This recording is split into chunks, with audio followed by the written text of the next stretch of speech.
Dreamweaver, Chapter 22, Winter Lands. When Eva lifted her head, she was back in the library. Her eyes stung and watered, and the acrid smell of burning filled her nostrils. Yet none of these bothered her save the emptiness inside. The scab had been picked, and the wound was oozing fresh blood. Eva remembered it now. They had left her mother because she was sick. It wasn't a choice any of them wanted, but at the time there was talk of contagiousness, and her mother made them leave. Protecting Eva was the only acceptable reason for her father to separate from the woman he loved, the woman to whom he had given one of his kidneys and would have gladly offered his other if her body betrayed her once more. But even he couldn't escape death. Soon after leaving home, their car skidded off the road and rolled. The tears Eva's father left as he lay, pinned under the wrecked car, were for all of them.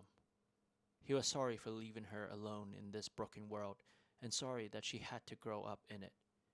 She knelt there, scraped and bleeding, with hands swiping at the tears from her burning eyes while the spilled gasoline spontaneously combusted. She didn't hear him scream and was thankful. No, she couldn't die. Too many sacrifices were made so she could live.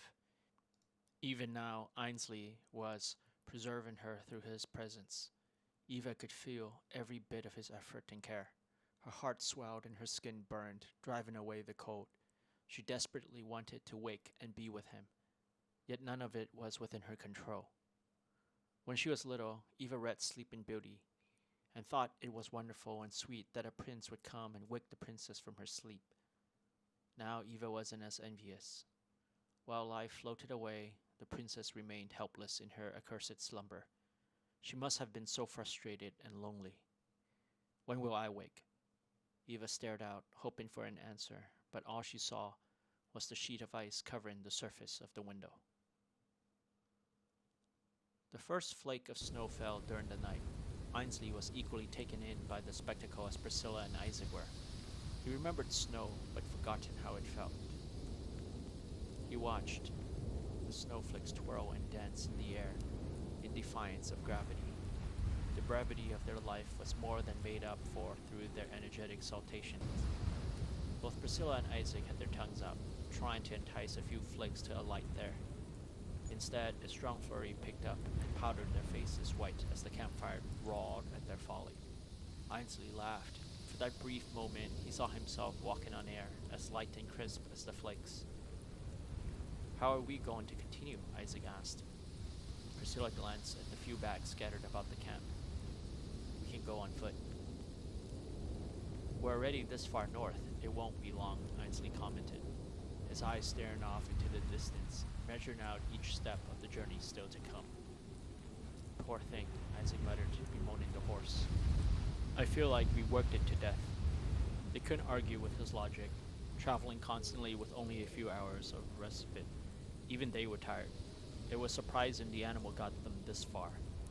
"There's no use thinking about it," Priscilla said. They had a goal, and the horse helped them forward by doing its job. It lived with no regrets by giving its all, she thought. How many of us can say we did the same? "We should all get some sleep," Ainsley said. "We don't know what the night may bring in these parts." The idea chilled them more than the icy wind. Night fell much faster in the cooler north, and was much, much darker. Ainsley took the first shift and desperately tried to keep the fire alive. He knew that by the third shift there won't be any dry wood left. Cold, wet darkness. Surprisingly, the feeling was familiar, and he couldn't tell whether it was his or the countless others he had learned to lock away. It was, however, frighteningly strong and dense. He tried to shake it away by looking past the present. In the past, it worked. Like every time he had to get a flu shot, or go to the dentist, or when he broke his pinky while playing baseball. No matter how painful, how unbearable it seemed at the moment, he knew over the long stretch of infinity, the feeling would be washed away like footprints on the beach. Not this time. Those slick, damp fingers continued to probe, working its way into the cracks and crevices of his mind that he never knew were there. And they dug further, deeper, from whence they came and to whence they go, leaving only the cold shivering. Ainsley jolted awake. The cold was playing tricks on him, and Loud, deafening alarms pierced through his mind. He should have sensed them because the aura they gave off was very similar to the ones the Guardians possessed. A ghoulish howl hurled shards of ice and fury through its frozen breath. The snowstorm was just the beginning. Something out there was waiting, wringing its long fingers in anticipation. "Priscilla! Isaac!" Ainsley shouted, his voice robbed by the raging storm. They slept in close proximity for occasions like this, but other than Eva, whom he had never let out of his reach, the others were lost amidst the heavy curtain of ice and snow. The campfire was extinguished from the outset, making the task of finding his companions harder still. He staggered to his feet, feeling, but not hearing, the crisp crunch of the trampled snow. As soon as he took the next step, the ground opened from underneath. He was sucked in, falling, deeper and deeper into an infinite abyss. Ainsley expected to hit solid ground, smashed and broken in a tragic yet comical finish. Through all the toil and the narrow escapes and brushes with death, in the end, his life amounted to nothing more than an accident. There was no impact. He was suspended, and the weight of Eva on his back disappeared, frightening him more than the fall. But he found her form as he reached over his shoulders. She was still there, tied to him, but floating like himself in the sea of darkness. He felt wispy fingers touch his face and stroke his hair. It wasn't the wind. These were fingers with a purpose, and they advanced and retreated, probed, then withdrew. Then came the screech, much like the grinding of metal, but through the harsh, discordant sound, Ainsley was able to discern meaning. "Come why? Explain." The fingers were no longer touching him, but Ainsley knew it was just an illusion. Sharp nails that crooked like claws extended from long invisible talons and waited any sudden threatening maneuvers. All were aimed at their vitals and furrowed anxiously, awaiting the taste of warm, tangy blood. Something stirred deep within him, and Ainsley allowed it passage. The blackness shuddered and drew back, allowing a deeper nothingness to take its place. Another screech, this one sharper, more piercing than the last, filled the void, and Ainsley heard something else in it. Fear. "We want passage, that is all." Ainsley spoke, but his mouth didn't move, and he uttered no sound. Words filled themselves and floated out in all directions. He felt movement, discernible only because, like him, they too were swimming in this darkness. "Us wick. Why?" "We didn't mean to wake you. We simply want to go on, north." The fingers were moving anew, coming in close, but stopped. An even darker blackness froze them. They paused, still in a striking pose, but thinking, calculating. "No same. You no same." "Not the same as what?" They withdrew, abruptly. Ainsley awoke. Frost coated his face and numbed his nerves. The wind was still howling, and the campfire had died. Eva was next to him, frozen forever in her own Arctic winter. Priscilla? Isaac? A band of light reviewed their sleeping bodies, and Ainsley immediately reached for his blade, but stopped when he heard the thunderous roar of a gunshot that deafened even the wailing wind. Ainsley realized who they were. Draped in white camouflage military attire, the Marauders locked in on him. Slowly, he lifted his hands in submission. Priscilla and Isaac were awoken by now and briefly put up a struggle, but Ainsley signaled for them to surrender. Soon they were bound and marched away through the storm. The wind and ice continued its onslaught, and they crisscrossed the snowy plains in blindness. Isaac uttered something, but it was just as likely that he chattered from the cold. No words were exchanged between the captors and their captives, and Ainsley thought it wasn't even necessary anymore. The Marauders had so established themselves through the years that their purpose and belief were as prominent as the Guardianship's. This was their last stronghold, their base, and they would defend it ferociously against invaders and trespassers alike. Ainsley didn't mind the snowstorm. It gave the Marauders something else to worry about, and left him to his thoughts. While their presence gave him reason to celebrate, there was also a profound sense of apprehension. Should the dragon's breath not exist, then what? Where else could he look to for hope? Ainsley shook from a feverish chill of his own. The possibility of hopelessness made liquid nitrogen of his blood. The uncertainty had always been there, but but he was able to push it back to focus on the arduous journey ahead. Now that he could count the final few steps, the trudge began to shave away the layers and slowly excavate that buried fear.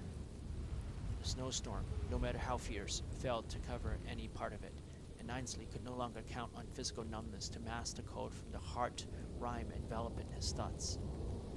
Only a light flurry remained as they entered the pine forest. Clumps of snow fell silently from the drooping, overburdened branches. The Marauder started to talk, and a few made obscene comments about Priscilla, but largely ignored Ainsley and the frozen corpse he carried. Perhaps they sensed the psychological turmoil raging within his mad soul, and instinct warned them to stay clear. As night turned to day, the psychological tug-of-war came to an end at the edge of the forest. The uneven, powdery ground gave way to a smooth pane of frozen glass. "We have no snowshoes," Priscilla said. "You would have to untie us." One of the men snickered. "And hand you a gun too. If the ice breaks and we fall through, we need to be able to spread our arms to prevent being sucked in further. You fall in, you die." He looked at Ainsley with Eva on his back. "Good luck to you, pal." They laughed and proceeded to usher Isaac and Priscilla forward, giving up on Ainsley altogether. He bent down and rummaged through the snow with bound hands. One of the Marauders turned around and cocked his gun. "Just what the hell are you doing?" the man shouted. "Easy," Ainsley said, as he slowly withdrew a long stick. "It's so I can feel the thickness of the ice ahead." He stared at each of the men in turn. An amused smile crossed their faces, and the man closest to Ainsley prodded him forward with the nozzle of the gun. The group carefully spread out across the large slippery surface of the ice. The lake was enormous and made it impossible to see the far bank. Swirls of fog and wind blowing snow over ice added to the difficulty. The previous jovialities and casual conversations amongst the Marauders ceased. In the tense silence, the only sound that could be heard was Ainsley's rhythmic tapping. Thunk, thunk, thick ice. Thunk, thunk, thick ice. Bonk, thunk, thin and thick ice. Bonk, bonk, thin ice. The passage was slow and uncertain. A few forward steps might lead to several more steps back before progress was made anew. Isaac cast a worried glance toward Ainsley. The three of them were in equally desperate straits. While Priscilla and Isaac traveled on faith and hope, Ainsley was carrying too much weight despite the advantages of a guidance stick. "Come on, move it," the man to Isaac's left said, raising his rifle. He stopped. Isaac whispered, completely absorbed by the sight of Ainsley. They all turned to see the man with the girl standing frozen like the wintry landscape. Ainsley tapped the stick around him. Bonk, bonk, bonk, bonk, bonk, bonk. The meaning was obvious. He finally looked up with large knowing eyes. "We must help him," Isaac said as he began to move. "Stay where you are," a Marauder barked. Priscilla was already running when a single shot fired in the air halted her. The ground underneath her feet crackled. One of the Marauders caught up to her, but she held up her hands and yelled at him. "Get away! The ice is cracking!" The man stopped and slowly backed away, leaving her to her own. Priscilla and Ainsley glanced at one another, separated by 15 feet of eternity. The fissures continued to extend out radially. Her eyes followed the deepest, longest one running straight toward Ainsley. On either side, the ice started to split and peel away. Everything happened in slow motion. Ainsley darted to his left just as the fissure reached him. A large crater exploded into existence, sucking in slabs of ice and spitting up splashes of freezing liquid. The scissors chased Ainsley, but Priscilla had no time to watch. The icy pane below her shifted, throwing her off balance. She watched in horror as another crater opened, its voracious mouth gaping ever wider. As it threatened to swallow her, a pair of strong hands gripped Priscilla's collar and pulled. The entire hole sank in and let out a final hollow crepitation. "Are you all right?" Isaac asked as he loosened his grasp on her. "Yeah," she exhaled, still shaken from her narrow escape. "Well, that was exciting, huh, boys?" someone shouted, and a chorus of laughter spread across the lake. When they finally stopped, Ainsley's quiet tapping was heard once more. Thunk, thunk, thunk, thunk. It was midday when they finally crossed the lake and entered a valley that resembled an old wound sliced into the earth. The cliff's jagged edges rose while icicles dripped from its overhang like suspended blood, and the narrow walls folded inward in a futile attempt to heal. As they marched 2 by 2 through the passage, the men kept a watchful eye. wary of their vulnerable position. More than once, howling emanated from the top of the cliffs and echoed off the walls in a disorienting, heroine fashion. The marauders hurried, keeping the frantic pace until they finally exited the valley, emerging onto the valley of a hill. On the horizon, billows of smoke snaked upward and dispersed into the sky. A heavy sigh of relief slipped from the men's mouths, clearing room for bawdy banters and jeers. This time they grew bolder as danger faded and courage returned. Several of them reached for Priscilla, pulling and tugging her toward their groping hands. Ainsley threw himself forward instead and knocked one of the men onto the snow. Guns were raised and threats shouted. Out of pride, the fallen marauder thrust the butt of his rifle at Ainsley's back, slamming it hard into Eva. In that instant, the man had doomed himself. Priscilla was the first to see the flare in Ainsley's eyes, as he felt the shock of the blow.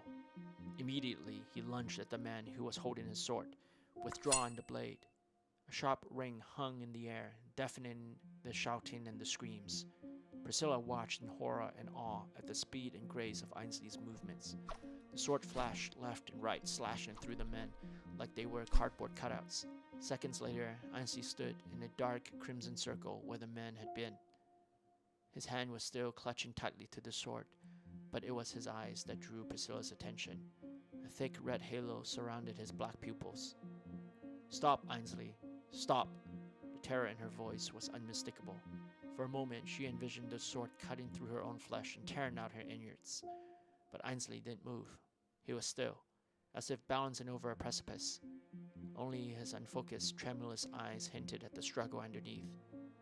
She was staring at him, cautious of any movement, but then, in a blink, the red left his eyes. Ainsley exhaled, and almost fell had he not used the sword for balance. "Are you guys alright?" he asked. "Of all people to ask the question," Priscilla replied, half in anger and half in joy. "I'm sorry to scare the two of you," Ainsley said. He sounded utterly winded, but he straightened himself through sheer will. "Here." In a swift, fluid motion, his sword grazed the bindings of their wrists. They thanked him, but Ainsley's focus was no longer on them. He was carefully checking Eva for injuries. "Is she all right?" Priscilla asked. "I believe so," Ainsley answered as he proceeded to strap Eva to himself once more. "I was hoping to have them bring us to their camp, but either way, we're so close now." Without another word, he moved impatiently ahead. The bloody sword remained unsheathed as it splattered a trail of red next to his fading footprints. The rudimentary settlement had no name. Many of the homes not built for winter weather lay in ruins, gutted and stripped of its materials. Only a few stood whole, while its residents stared out at the strangers through barred windows with shallow, vacant eyes. Ainsley finally realized to sheath his sword after several failed attempts to flag down the locals for direction, but the result remained the same. Wherever they went, people would flee, so they kept walking toward the billowing smoke. As they neared, a pungent smell of burning flesh assaulted their nose, and Priscilla hunched over and retched. "It's a pyre," Ainsley said, walking close to examine the burnt remains. "I'll go back and ask the people. Maybe they're just too scared," Isaac offered. "It's no use," Priscilla said through her sleeve as she attempted to block out the smell. "You might even get yourself killed." "She's right," Ainsley agreed. "Those people..." Isaac wanted to ask what it was, but then he heard the noise. Through the hungry crackle of the fire, he could make out a giggle. Ainsley swiftly rounded the large bonfire, and though Isaac couldn't see through the bright wall of flame, he picked up the loud crunch of snow under fast, scrambling feet. Suddenly, a brown, shaggy shape rushed out. Priscilla shrieked, and Isaac moved protectively to her side. The strange-looking man proved harmless as he stopped, tilted his head, and began whimpering. "Are you okay, sir?" Isaac asked, extending both palms to show he meant no harm. "Dead." "All dead." The man's face drooped in exaggerated grief. "What do you mean?" Priscilla asked. "Everyone else. Gone. Poor Rosamond." Instead of being racked by another sob, the man began giggling uncontrollably. "No more," he laughed. "No more for you." They waited for him to settle down, but soon realized it was a lost cause. From his charred clothes to his unkempt hair, the man had exuded madness for a very long time. Is there anything you need us to help you with? Isaac asked again. Help? His high-pitched laughter blurred into tormented wail, and he sunk to his knees, burying his face in his hands. We should go, Ainsley said softly as he returned. The man perked up. Go? Nowhere to go. No way to return.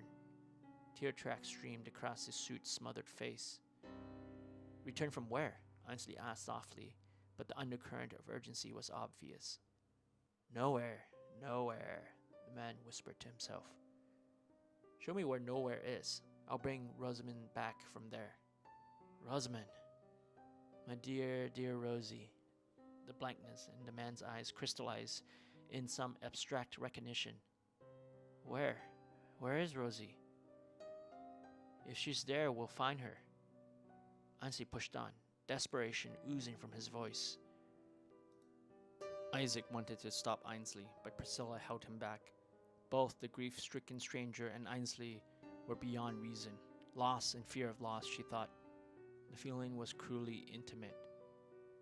The night her father left her, Priscilla wasn't asleep, but she kept her eyes shut tight, afraid of opening them because she knew if she did, she would see his father's tears.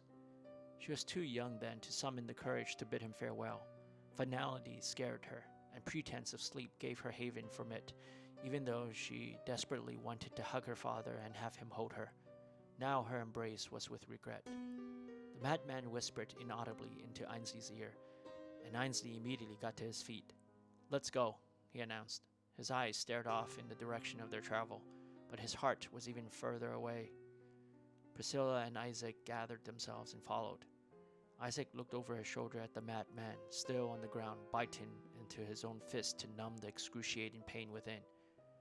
Are we going to find Rosamond for him? He asked, catching up to Ainsley. No, Ainsley replied curtly. Why not? Isaac continued, hurt and disappointed. Because she's dead.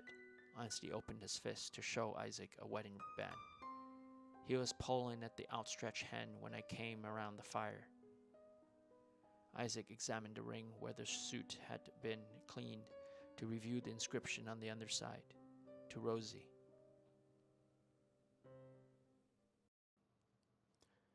If you like what you've heard and don't want to wait until next week, either be a member on Ko-fi and get access to next week's episode today, or read the whole book for free with a Kindle membership. See links below. Until next time.